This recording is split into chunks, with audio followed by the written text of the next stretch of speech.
Good morning students. आज हम लोग इस वीडियो में क्लास 8th की मैथ्स में जो कि एनसीईआरटी को प्रेफर करते हुए 4th डे में स्टडी कर रहे हैं। आज तो ये चौथा दिन है। हम लोग क्या स्टडी कर रहे थे? हम लोग रेशनल नंबर स्टडी कर रहे थे। रेशनल नंबर जो कि हमारे बुक का फर्स्ट चैप्टर है उसको स्टडी करते हुए 3 वीडियोस कवर हो चुके हैं। ठीक है ना, 3 वीडियोस बन चुके हैं, यानी 3 क्लासेस हमने अटेम्प्ट की। तो रेशनल नंबर में हमने 3 दिनों में क्या क्या पढ़ा वो आप नहीं देखे हो अगर तो प्रीवियस वीडियो को लेक्चर फर्स्ट से देखो। आज हमारा 4th लेक्चर है। ठीक है ना। तो रेशनल नंबर का इंट्रोडक्शन, रेशनल नंबर क्या होता है, रेशनल नंबर्स की कितनी और ब्रांचेज हैं, रेशनल नंबर की प्रॉपर्टीज़ पर स्टडी कर रहे थे। तो एक प्रॉपर्टीज़ पर अगर स्टडी कर रहे थे तो प्रॉपर्टीज़ में हमने क्या क्या स्टडी कर लिया है। प्रॉपर्टीज़ में हमने पहली प्रॉपर्टी क्लोजर प्रॉपर्टी को क्लियर कर लिया है, closure property. Second commutative property, ये सब प्रीवियस वीडियो में आपको मिल जाएगा अगर नहीं देखा है तो, और जो देखे हैं वो तो समझ ही रहे होंगे, कम्यूटेटिव प्रॉपर्टी। और थर्ड आपका जो है एसोसिएटिव प्रॉपर्टी, एसोसिएटिव प्रॉपर्टी। ठीक है ना, ये भी आपको कल के वीडियो में मिल जाएगा, मतलब 3rd लेक्चर में। और अब जो है 4th एक बचा हुआ है, चौथी प्रॉपर्टी आज हमें स्टडी करनी है। तो हमने प्रीवियस वीडियो में रेशनल नंबर क्या होता है, क्या उसकी प्रॉपर्टीज़ हैं, ये आप देख चुके हो। और आज हम स्टडी करेंगे चौथा डिस्ट्रीब्यूटिव प्रॉपर्टी। तो डिस्ट्रीब्यूटिव प्रॉपर्टी को पढ़ने जा रहे हैं। 3 प्रॉपर्टी पढ़ चुके हैं और आज हम लोग पढ़ेंगे distributive property. Distributive property, distributive property. तो बच्चों डिस्ट्रीब्यूटिव कोई भी प्रॉपर्टी हो, आप इन सब चीज़ों को अगर एक बार अच्छे समझ गए तो पहली बात कि बार बार आपको कहीं पर भी सर्च नहीं करना पड़ेगा, कहीं पर भी इसके बारे में डाउट नहीं होगा, कन्फ्यूज़न नहीं होगा। इसलिए इसको बिल्कुल अच्छे से स्टडी करिए। तो डिस्ट्रीब्यूटिव पढ़ रहे हैं हम लोग, डिस्ट्रीब्यूटिव प्रॉपर्टी। डिस्ट्रीब्यूटिव क्या होता है देखेंगे समझेंगे, नाम से ही क्लियर है। डिस्ट्रीब्यूट का मतलब होता है बंटना। ठीक है ना, जैसे कहते हैं रिपोर्ट कार्ड डिस्ट्रीब्यूट हो रहा है, कंबल डिस्ट्रीब्यूट हो रहा है, कुछ भी डिस्ट्रीब्यूट मतलब बंटना, वितरण। ठीक है, तो डिस्ट्रीब्यूटिव प्रॉपर्टी। अब मैं छोटी सी चीज़ ये कहना चाहूँगा कि बच्चों जब हम लोग ये प्रॉपर्टीज़ को स्टडी कर रहे थे तो बेसिकली आज हम कौन सी फैमिली पर स्टडी कर रहे हैं? Rational number. फैमिली का मतलब आपको समझ में आता होगा, मैं बार बार कहता हूँ फैमिली मीन्स हमारी 4 फैमिली है। फर्स्ट नेचुरल नंबर फैमिली क्यों कहते हैं? क्योंकि इसमें बहुत सारे मेंबर हैं, ध्यान दीजिएगा। जैसे नेचुरल नंबर की फैमिली का नेम कैपिटल है, सेट, मैथ्स में सेट बोल देते हैं। तो इसमें 1 से स्टार्ट होता है, 1 2 3 और ऐसे आगे बढ़ता जाएगा। तो ये देखिए इस तरीके से इसका रिप्रेजेंटेशन होता है। ये एक फैमिली है, ये एक सेट है जिसका फर्स्ट मेंबर 1 है, सेकंड मेंबर 2 है, इस तरीके से सब समझते हो। और होल नंबर सेकंड फैमिली जिसका फर्स्ट मेंबर 0 है, फिर 1 है, फिर 2 है, और ये डैट डॉट डॉट का मतलब हो गया एंडलेस है, ये कहीं खत्म होने वाला नहीं है। तीसरा आपने पढ़ा इंटीजर। इंटीजर में देखिए मिड में 0 होता है, इधर पॉजिटिव इंटीजर होते हैं और लेफ्ट में नेगेटिव इंटीजर -1 -2, और यहाँ दोनों तरफ एंडलेस है क्योंकि ये भी ना खत्म होने वाला है और वो भी ना खत्म होने वाला है। ठीक है ना। तो पॉजिटिव इंटीजर्स की भी कोई लिमिट नहीं है, 1 2 3 4 5 ऐसे बढ़ते चले जाएंगे, और इधर -1 -2 -3 बढ़ते चले जाएंगे। और लास्ट जो हम पढ़ रहे हैं रेशनल नंबर, जिसको Q से रिप्रेजेंट करते हैं। तो रेशनल नंबर भी एक फैमिली है जिसमें ये इन सब का कॉम्बिनेशन है। ठीक है ना। तो इसमें कैसे नंबर होते हैं, इसमें क्या खास बात है कि इन तीनों में केवल डिनोमिनेटर 1 ही होता है।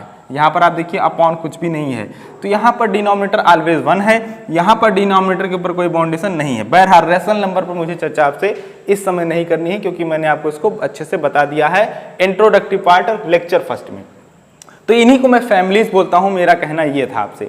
तो स्पेशली हम रेशनल नंबर पर स्टडी कर रहे हैं तो समझेंगे कि कुछ प्रॉपर्टीज ऐसी हैं जिनका फैमिली पर डिपेंडेंसी होता है। जैसे क्लोजर प्रॉपर्टी अगर पढ़ रहे हैं तो वहाँ हम बोलते हैं कि integers are closed, rational numbers are closed, मतलब फैमिली पर डिपेंड करता है।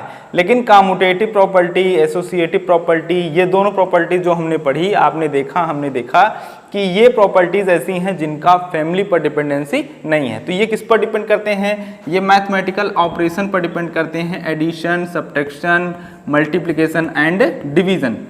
यानी जब आप इनके बारे में बोलते हो कम्यूटेटिव प्रॉपर्टी एसोसिएटिव पर, तो कमेंटमेंट कैसा होता है, तब ऐसा होता है कि addition is commutative, subtraction is commutative. जब बोलोगे तब, अब कौन कम्यूटेटिव है कौन नहीं है वो तो आप लेक्चर में ध्यान से देख लोगे। मल्टीप्लिकेशन, ठीक है ना, अगर एसोसिएटिव बोल रहे हैं तो किसको बोल रहे हैं, मैथमेटिकल ऑपरेशन, यानी कि ये फैमिली से नहीं डिपेंड करता है, ठीक है ना। तो ये सब चीजें हैं। ऐसे ही आज बिल्कुल डिस्ट्रीब्यूटिव प्रॉपर्टी जो हम पढ़ने जा रहे हैं वो भी आपका फैमिली पर डिपेंड नहीं करेगा। मींस अगर डिस्ट्रीब्यूट हो रहा है तो सभी फैमिलीज के लिए हो रहा है, नहीं हो रहा है तो किसी के लिए नहीं हो रहा है। यानी क्लोजर को छोड़ दीजिए तो बाकी जो प्रॉपर्टीज हैं उसका एक समान व्यवहार है। अगर वो पॉजिटिव रिस्पांस दे रहा है तो चारों फैमिलीज के लिए देगा और नहीं दे रहा है तो किसी के लिए नहीं देगा। इसका मतलब क्या है कि अगर एडिशन कम्यूटेटिव है तो होल नंबर्स के लिए भी है, नेचुरल नंबर्स के लिए भी है ना। ये बातें आप समझना होगा आपको। तो आइए डिस्ट्रीब्यूटिव प्रॉपर्टी देखते हैं कि कौन डिस्ट्रीब्यूट होता है और कौन नहीं होता है। मैथ्स में हम उन्हीं चीज़ों की स्टडी करते हैं जो ट्रू होती हैं, जो फैक्ट होते हैं। गलत चीज़ों को नहीं पढ़ा जाता है, ठीक है ना। कहने का मतलब क्या है कि यहाँ पर जो है मल्टीप्लिकेशन, चूंकि एडिशन और सब्ट्रैक्शन हमारे डिस्ट्रीब्यूट नहीं होते हैं, हमारा मल्टीप्लिकेशन जो है ये डिस्ट्रीब्यूट होता है और इस तरीके से इसको हमें स्टडी करना है। डिवीजन भी नहीं होता है। देखिए कैसे, जैसे आप देखो एग्जाम्पल देखिए, हम क्या पढ़ रहे हैं, रेशनल नंबर। तो हमने 3 रेशनल नंबर ले लिए, 2, 3, 4, ठीक है ना। First rational number, second rational number and third rational number, 3 rational numbers हमने ले लिए, ठीक है। अब क्या करना है, अब एक ऑब्जर्वेशन करना है। ये देखिए हमने 3 + 4 ले लिया और आगे 2 से मल्टीप्लाई करना स्टार्ट किया। अब ये क्या है, ये 2 टर्म हो गए। हमने आपको पहले भी बताया है कि प्लस या माइनस ही हमारे टर्म्स को सेपरेट करते हैं। Means with in bracket 2 term है, ये फर्स्ट टर्म है, ये सेकंड टर्म है। अब डिस्ट्रीब्यूट कौन हो रहा है, डिस्ट्रीब्यूटिव प्रॉपर्टी पढ़ रहे हैं तो ये समझेंगे। किसी चीज को एक बार अच्छे से समझ लोगे तो बार बार समझने की जरूरत नहीं पड़ेगी। तो यहाँ पर 3 और 4 है, 2 टर्म। तो ये देखा जा रहा है कि पहले तो अगर कोई कहे कि इसको सॉल्व करो तो क्या रिजल्ट आएगा, तो ये रिजल्ट आने वाला है 2 × 3 + 4 क्या हो जाएगा, 7 एंड फाइनली रिजल्ट क्या आ गया, 14, ठीक है। इसका सिंप्लीफिकेशन आपने देखा, लेकिन इस पर एक ऑब्जर्वेशन किया गया कि भाई ये करके देखा जाए कि मल्टीप्लाई जो है क्या वो, और 2 मल्टीप्लाई किससे, 2 से, तो 2 को हमने एक बार 3 पर ऑपरेट किया विथ मल्टीप्लिकेशन, फिर से हमने 2 को एक बार 4 पर ऑपरेट किया विथ मल्टीप्लिकेशन। 2 टर्म है तो दोनों पर ऑपरेट करके देखा कि क्या होने वाला है। तो ये देखिए 2 × 3, पहली बार ऑपरेट किया 2 × 3, आगे क्या लगा है, प्लस, प्लस होगा तो प्लस लगाओगे, माइनस होगा तो माइनस लगाओगे, सेपरेशन होना चाहिए, प्लस, फिर अगेन 2 को ऑपरेट किया 4 के साथ विथ मल्टीप्लिकेशन। ये देखिए 2 × 4, यानी यहां पर डिस्ट्रीब्यूट हुआ तो कौन हुआ, मल्टीप्लिकेशन हुआ। पहले एक सिंबल दिख रहा था, अब देखिए 2 सिंबल दिखने लगे। जैसे आपने मान लीजिए 4 लड़कों को पेन बांट दिया, यानी आपने डिस्ट्रीब्यूट किसको किया, पेन्स को किया, ठीक है ना। इस तरीके से यहां डिस्ट्रीब्यूट कौन हो रहा है, मल्टीप्लिकेशन हो रहा है।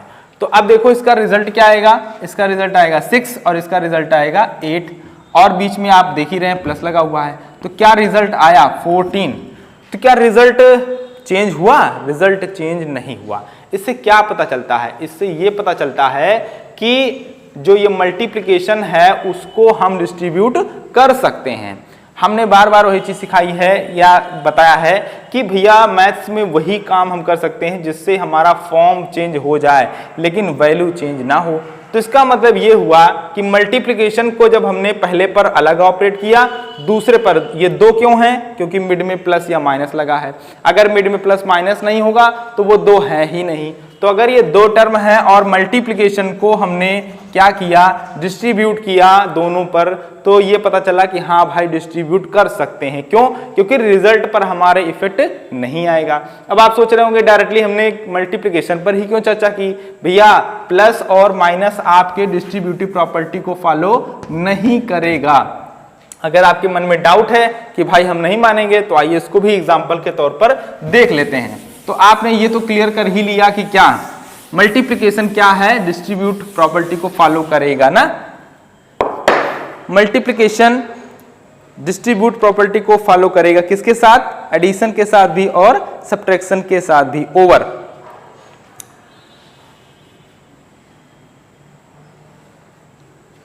तो ये हम जो बता रहे थे आपको, ये डिस्ट्रीब्यूटिव है, डिस्ट्रीब्यूटिव प्रॉपर्टी ओवर एडिशन किस पर डिस्ट्रीब्यूट हुआ। देखिए दो बातें हैं, डिस्ट्रीब्यूट कौन हो रहा है और किस पर हो रहा है। तो डिस्ट्रीब्यूट मल्टीप्लिकेशन हो रहा है और किस पर हो रहा है, एडिशन पर हो रहा है, ठीक है ना। तो इसको रीड करेंगे कि multiplication is distribute over addition, और मैं आपको बताऊं ओवर एडिशन भी होता है और ओवर सब्ट्रैक्शन भी होता है, यानी प्लस होगा तो भी डिस्ट्रीब्यूट होगा, माइनस होगा तो भी डिस्ट्रीब्यूट होगा। यही एग्जांपल आप माइनस करके देखोगे तो भी सही होगा, ट्रू होगा, क्योंकि दोनों ही रिजल्ट क्या आएंगे, इक्वल आएंगे। लेकिन अब यहाँ आपसे बात ये हो रही थी कि आपने कहा कि भाई डिस्ट्रीब्यूशन जैसे कर रहे थे मल्टीप्लिकेशन का, वैसे ही यहाँ देखो 3 + 4। अब आपका कहना ये था कि अगर हम जहाँ मल्टीप्लाई था वहाँ हमने क्या ले लिया, प्लस। अब हम क्या देखना चाहते हैं कि क्या ये जो प्लस है वो भी आपके दोनों पर अलग अलग डिस्ट्रीब्यूट होगा। तो पहले तो डिस्ट्रीब्यूट करने से पहले आप इसका रिजल्ट एक्चुअल में देख लो, क्या रिजल्ट आएगा।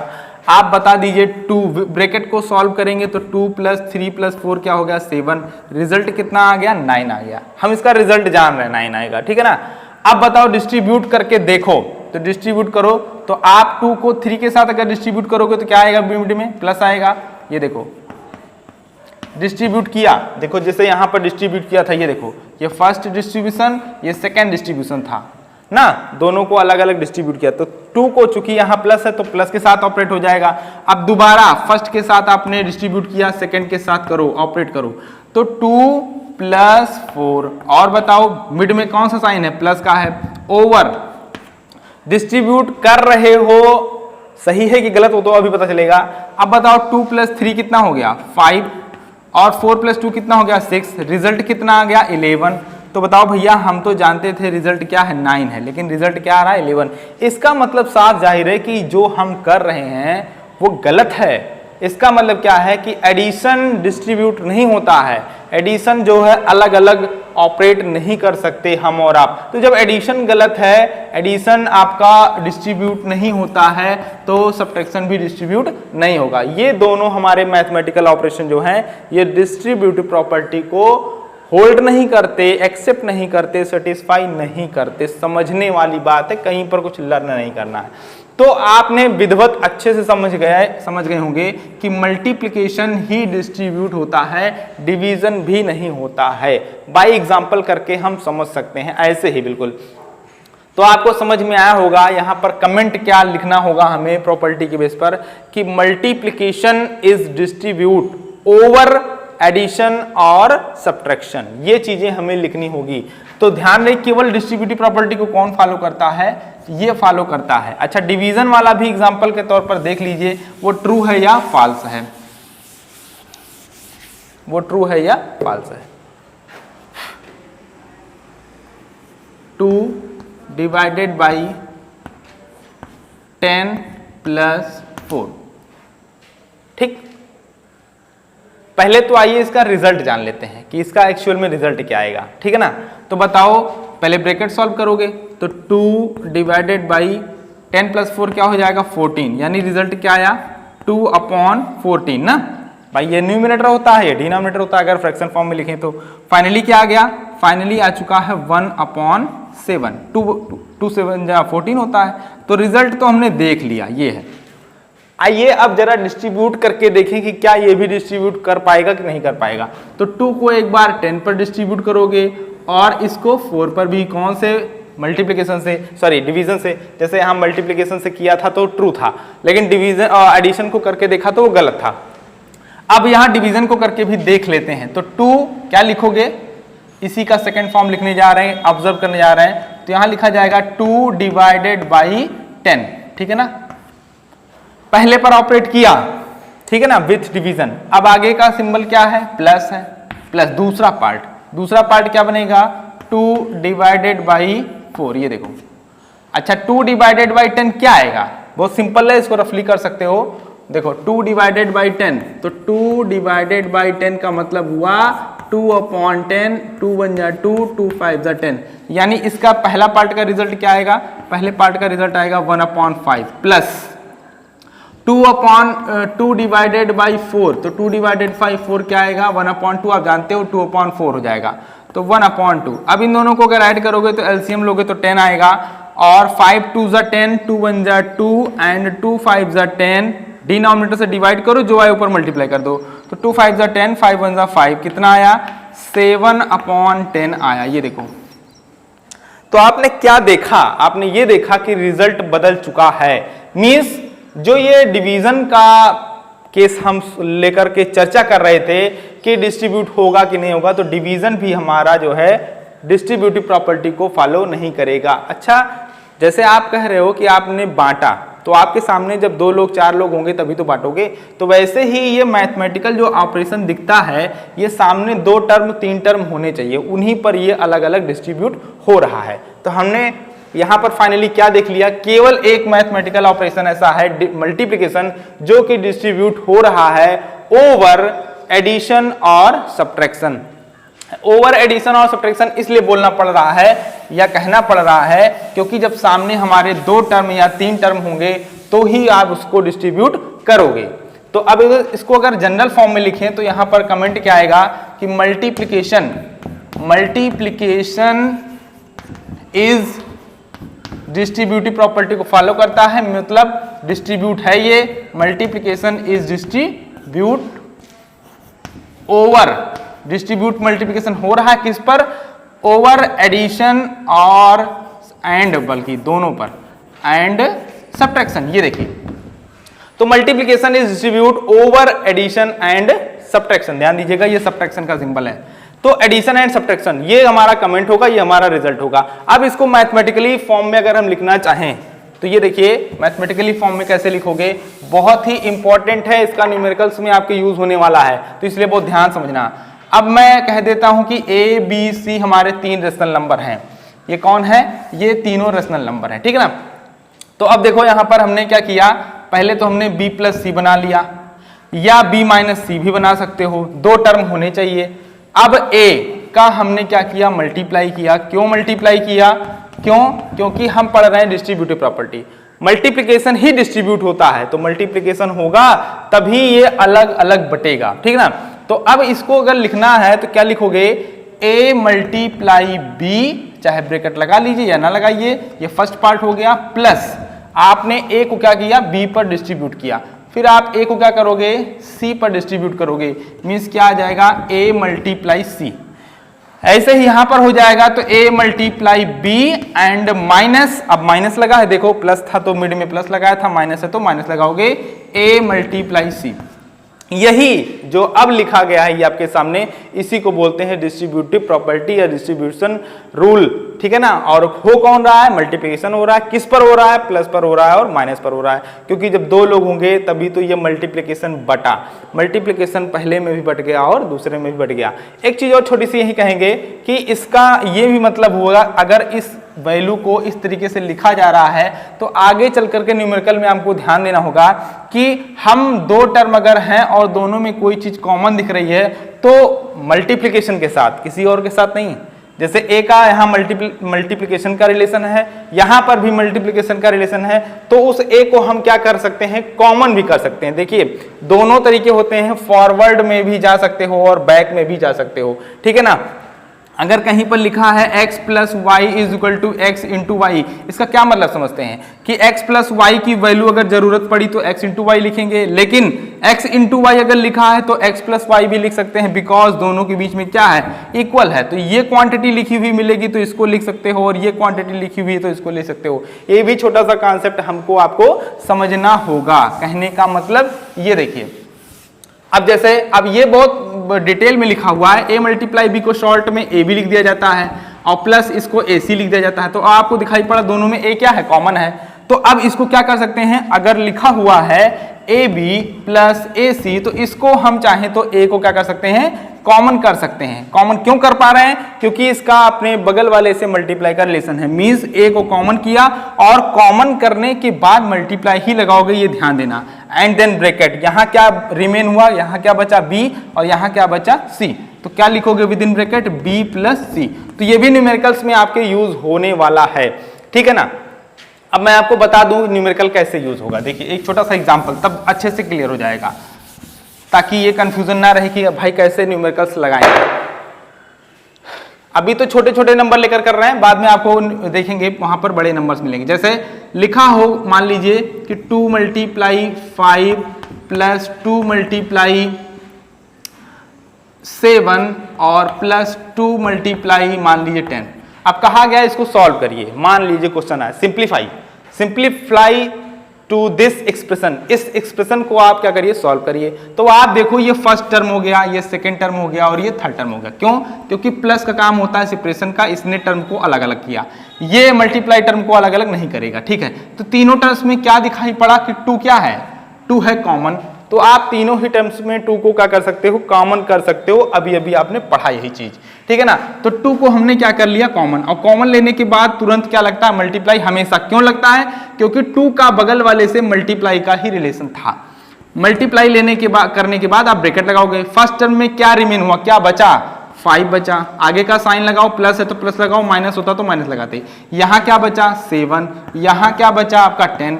बस अब इस ब्रैकेट को सॉल्व कर लो। इससे क्या हुआ, थोड़ा आसानी हुई, जल्दी हुआ। तो इन तीनों को ऐड कर देंगे तो 10 5 15 7 22 हो जाएगा ना। तो 2 मल्टीप्लाई क्या हो जाएगा 22, ठीक है ना। अब मल्टीप्लाई कर देंगे तो 22 दूना 44 हो जाएगा। यही हमारा क्या हो गया आंसर। और वैसे क्या करते, अगर हम कॉमन ना करते तो इसका मल्टीप्लाई लिखते, फिर इसका मल्टीप्लाई लिखते, फिर इसका मल्टीप्लाई लिखते, तब ऐड करते, बात बराबर होती। लेकिन ये सीखना है कि डिस्ट्रीब्यूशन कैसे करना होता है। तो डिस्ट्रीब्यूशन हमने सीखा, मल्टीप्लिकेशन डिस्ट्रीब्यूटिव प्रॉपर्टी को फॉलो करता है। तो आज के लेक्चर में इतना ही, और अब मैं जल्दी से एक्सरसाइज पर हम लोग आ जाएंगे और फिर हम लोग उसके न्यूमेरिकल्स को भी अटेम्प्ट करेंगे।